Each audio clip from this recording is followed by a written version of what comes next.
An unexplainable uneasiness drifted over the woman standing, gazing out the window. Watching her son in the old horse-drawn wagon, did she know?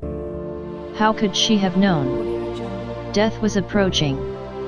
Barely noticing the brown Jersey cow meandering about in the tattered pasture, grazing on wilted grass stubs and dried broom weeds, the woman was grateful.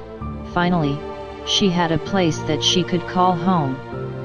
This day started off just like any other, awakening before sunrise on this winter morning, eating a scanty breakfast and then completing the morning chores. While his stepfather's sharp axe split the seasoned wood, the boy loaded the firewood onto a horse-drawn wagon. Finishing just before noon, the man walked to the old house for a bit of rest.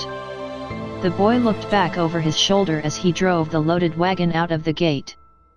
He raised his hand and waved his last goodbye. As the old wagon crept down the narrow lane, the woman at the window looked in the direction of the northern sky.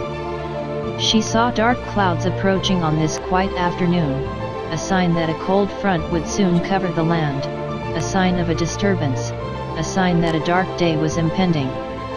Although she wasn't good at it, she prayed that her only child would not suffer the heartaches, the hardships, and the loneliness that she had borne during her lifetime. Perhaps it was a prayer answered, perhaps it was only the boy's carelessness, perhaps it was the beginning of a dark day. Consumed with a loneliness that she had never known before, she watched the wagon go out of sight beyond a rise in the old gravel road. She hadn't noticed that the boy failed to close a barbed wire gate, and just as ashes upon the new fallen snow, the aftermath of this oversight would leave its smudge on this small community for years to come. Then, she heard someone behind her.